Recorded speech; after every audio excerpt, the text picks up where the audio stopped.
Welcome back to our English podcast. I am Yarti, your host for today's episode. And joining me are my wonderful friends. Hello everyone, my name is Anissa Nurbeda Ginting. Hello everyone, my name is Nita Batari. Hello everyone, my name is Rashida Dr. Sbianda. Hi everyone, my name is Serena. How are you all today? Doing good. That's awesome to hear. Today's topic is something that really shapes how we live and learn new ideas. The role of technology in improving education in Indonesia. Before we jump into the serious parts, let's have a little chat first. I want to hear from each of you how does technology actually play a role in your own daily life as a student. Let's start with Anissa. How about you? Honestly, technology has become part of my routine. Every morning, the first thing I do is open my phone, not for social media, but to check assessments, announcements, or online materials. When I study, I often use online platforms like Google Classroom or even YouTube to understand these field correlations. For example, when I struggle with statistics, I search for video explanation. It helps me learn in my own pace. That's a good point. So it's like technology gives you more control over your learning time, right? Exactly. Before, we depended fully on teachers' explanation. Now, if we don't understand some things, we can search for additional reference instantly. It's empowering. I totally agree with that. I think all of us can relate. Technology really helps when the topic is confusing. True. Okay, next, Sharina, how about you? How do you use technology for your education? Honestly, I think I'd be lost without technology.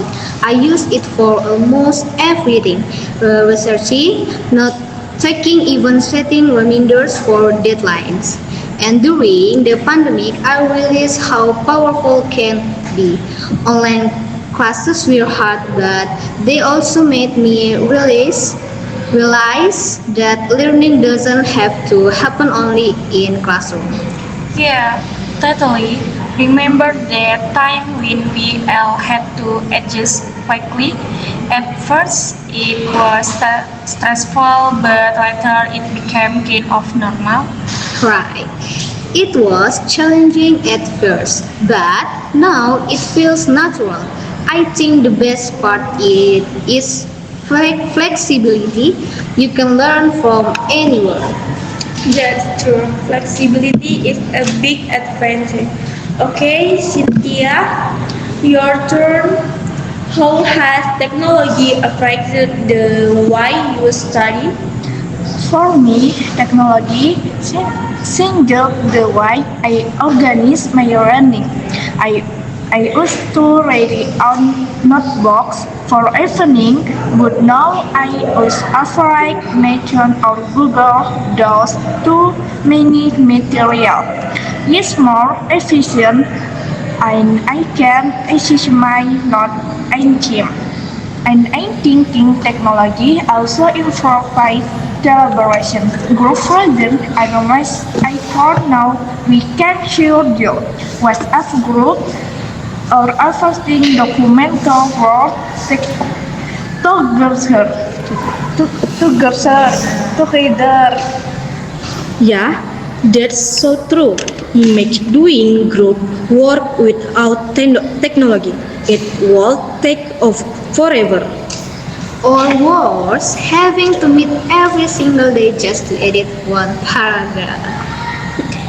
Definitely. Okay, last but not least, Rasha, what about you? How do you see technology influencing your study habits?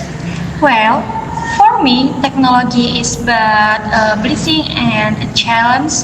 I love how it connects you to global knowledge. For example, I often join webinars or read lectures from universities abroad. It's inspiring.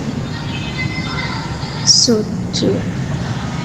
But at the same time, I have to control myself because distractions are everywhere. One second I am watching a TED Talk, the next I'm scrolling TikTok. That's true. So true. That's very relatable. So it's about balance, right? Using technology smartly. Exactly. It's not just about access, it's about discipline too. Nice point. Okay, I love how you all shared your experience. That really shows how technology has become a central part of education today.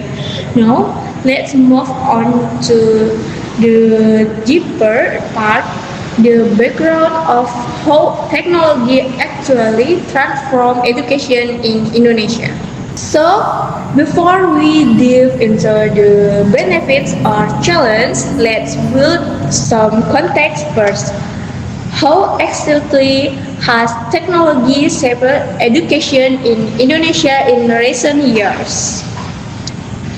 Anissa, maybe you can start us off. Sure. So, according to a report by UNICEF in 2023, Indonesia saw a acceleration in digital learning after the pandemic. Before 2020, most schools still relied on traditional methods, chalkboard, printed material, and face-to-face teaching. But when COVID-19 hit, everything changed overnight. Within just a few months, thousands of schools moved online. Platforms like Google Classroom, Zoom, and WhatsApp suddenly become the main tools for learning. Even teachers who really use computers before had to adapt. Yes, I remember that. It was a sudden shift for everyone but students and teachers. Some schools did really with adapting but others suffered and a lot. Actually, I thinking one of the biggest lessons from their policy is how incurable essential technology is in Indonesia. In urban areas, most students had deficit and stable internet, but in rural regions might have to borrow from or find Wi-Fi in public spots. I read stories of students who had to climb hills just to get a signal to join their online class. It's both inspiring and heartbreaking at the same time. That's right. What you're talking about is what experts call the digital divide. It's not just about having gadgets, but also about the infrastructure, affordability, and digital literacy to use them effectively. Yes, and that's why the government start several initiatives like the Digital Schools Program and Merdeka Mandiri that this aim to give teachers digital skills and improve internet access in remote school. That's a great start, but the implementation is still uneven. Some schools are already using smart classroom, while others don't even have stable electricity. Yeah, there's a big contrast, but at least the indication is clear. Technology is now seen as an essential part of the education system, not just an optional tool. Exactly. And I think what's interesting is that technology does not just change how we learn, it also changes what we learn. Truth. Like now, digital literacy, online safety, and even coding are being introduced in school curriculum. Those did exist before. And that's really important because in the 21, being educated isn't just about memorizing facts, it's about being able to use information and technology wisely. Usually side, Sherina. So from what we've discussed, the background shows both opportunities and challenges. Technology pushes education forward, but it also reveals inequalities. Exactly. It's our transformation that needs everyone in participation, government, teachers, students, and even parents. And if we look at Indonesia progress, we've equally come a long way. The integrate of digital learning is now part of national education goals. That's a good transition to our next part. Let's explore the positive side first. Alright, let's talk about the bright side. How does technology actually improve education? Cynthia, maybe you can start this one. Sure, the first big beneath is accessibility. With technology, students from different regions can access the learning materials. For example, some myself from population with the same online lecture I saw myself from Jakarta. If the break lecture believes I'm giver, I still cannot store learning. Yes, and I I'd add flexible students can study anytime and anywhere. Everyone learns differently, some are faster, some slower. Online materials allow us to review, listen until we really understand them. And in also more interactive now. Teachers use video, quizzes, and digital games like Kahoot to make learning fun. It's not just reading and listening anymore. Yeah, it's more participative. Students become active learners instead of passive ones. That's how motivation a lot. Exactly. I found a World Bank study showing that interactive digital tools increase student assessment and comprehension by up to 25%. Wow, that's impressive.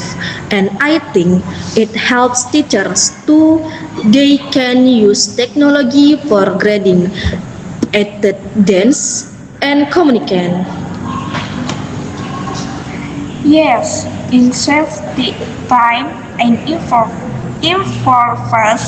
feedback, students can give response faster, which can team motivates. Also, technology helps us access global knowledge.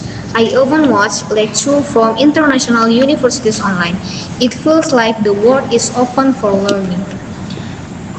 That's one of the best parts. Knowledge is now borderless. We're not limited to one short anymore. and it encourages collaboration. We can do projects with students from other schools or even other countries. That's something older generation never experience. True, it also builds communication skills and cultural understanding, which are important in today's world. I think another benefit is how technology support inclusivity. For example, students with disabilities can use assistive tools like screen readers or speech-to-text apps. That's a great point, Serena. Technology really helps make education more inclusive and equitable. So from what we said, accessibility, flexibility, interactivity, global knowledge, inclusive, it's clear that technology brings a lot of improvement when used properly. Alright, we've been talking about how great technology is in helping education, from accessibility to creativity. But of course, everything has two sides, right? So now let's talk about the change. Chance. Oh, yeah. There are still many real problems that Indonesia faces when it comes to applying technology in schools. Let's go on by one. Rasya, you mentioned something earlier about access. Maybe you can open this part. Yes, I think this is one of the biggest issues, especially in Indonesia. The digital divide is very real. We're a big country and not every area has the same facilities. For example, schools in big cities like Jakarta or Surabaya often have computer labs, stable internet, and even smart boards, but if you go to smaller towns or rural areas, many students still rely on printed worksheets and basic mobile phones. I totally agree with that. Some students even have to share one phone with siblings just to add online classes. I remember reading during the pandemic, some kids climbed up hills just to get a signal so they could join Zoom. Yeah, that story went viral. It saw how far students are willing to go for education, but also how serious the infrastructure still is. It's not only about internet signal, though. Access also means the quality of device. Some students use all smartphone, then can handle large apps like Google Meet or digital learning platform. Exactly. And even with they can connect, the experience is equal. Imagine two students, one studying on a laptop with Wi-Fi, another trying to follow lesson on a cracked phone screen with lagging audio. It's not a fine compression. Right? And that creates learning inequality. So even though the idea of online learning sounds inclusive in parties, it can sometimes widen the gap between privileged and underprivileged students. That is sad truth. And honestly, some teachers also struggle with access. There are schools where teachers don't even have proper laptop to prepare digital materials. Yes, and if the teacher struggles, the students will too. It's a chain effect. Okay, so we've talked about access, but even if everyone has access, the next issue is whether they know how to use technology effectively. Let's talk about digital literacy. Maybe Anissa, you can explain that a bit. Sure, digital literacy means not only being able to use gadgets, but also knowing how to find, evaluate, and use information wisely. A lot of people think that because they can use social media, they are digital literacy, but that's not always true.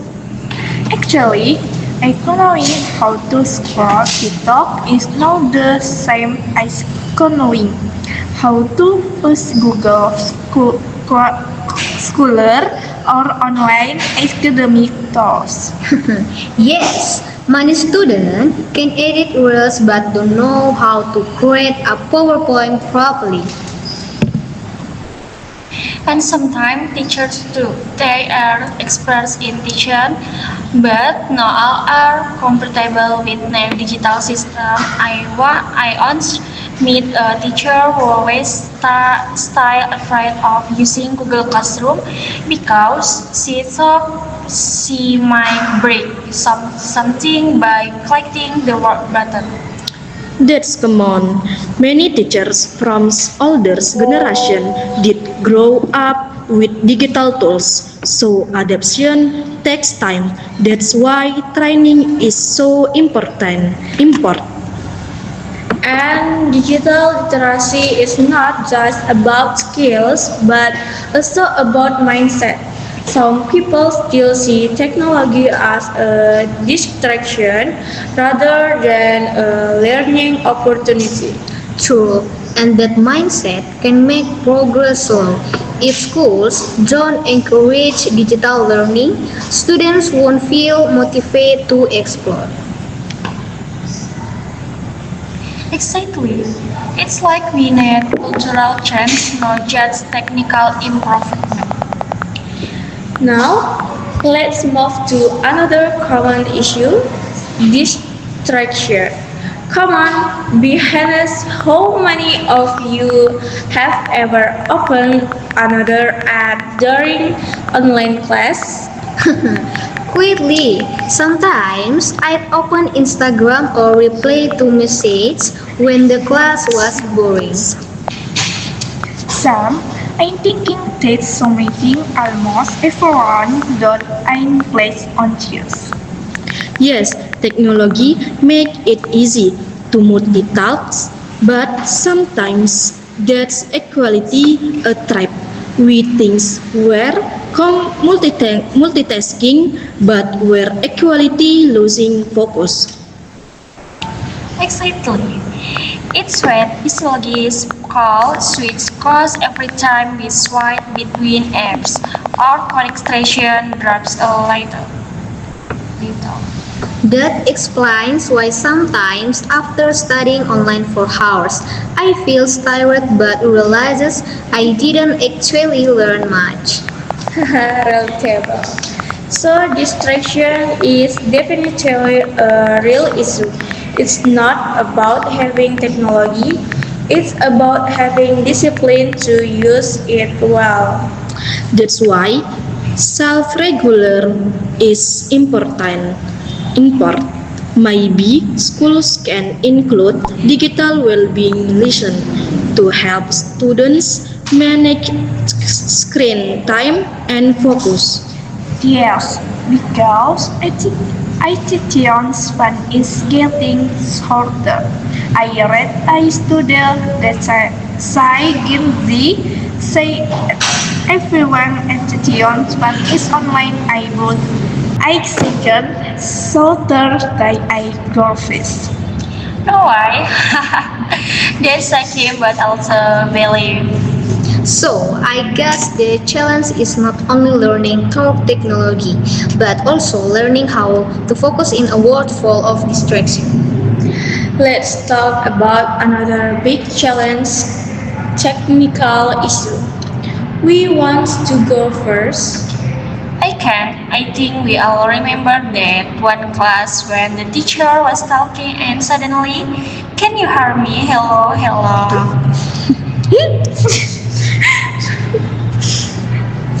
Oh, yes, the lag problems. Sometimes the video freezes, the voice echoes, and by the time the connection returns, you've already missed the key explanation. Yes, and some together get frustrated too. I take your speed 20 minutes just trying to share high crime because the platform get lagging out. Technical issue can really kill motivation. It's not only young, it's also with this learning time. That's so true. And imagine in schools without proper maintenance, even simple problem like a broken projector can stop a lesson. That's why school need not only device but also technical support staff. Sometimes teacher can fix things alone.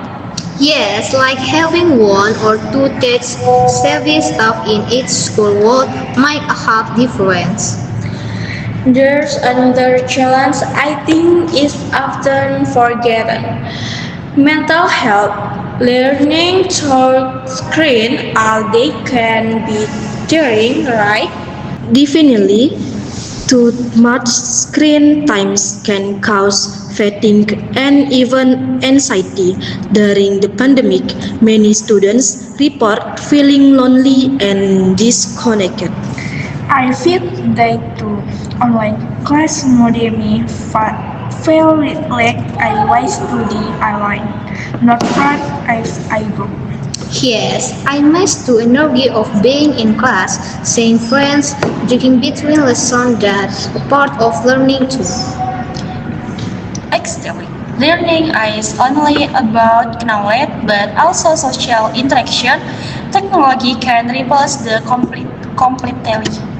Well said. That's why even though technology helps us content virtually, it cannot fully replace real human contact. Building a smarter and fairer digital education. Alright, that was an insightful discussion about the challenge. But like we said, the goal is not to complain, it's to find solution. So now, let's move to a more hopeful part. How can technology truly improve education in Indonesia, not just for some, but for everyone? Maybe let's start again with Russia. What do you think are some of the most promising solutions we could apply right now? Good question, Yardi. I think one key solution lies in local innovation. Indonesia does have to always depend on foreign platforms. We can create our own system that suit our local needs. For example, look at the platforms like Ruang Guru, Genius, or Pijar Belajar. These are built by Indonesia for Indonesians using bahasa adapting to our national curriculum and even understanding our local challenges like internet limitation. That's true. And I love how those platforms include interactive videos, animation, and gamified learning. It really keeps students engaged.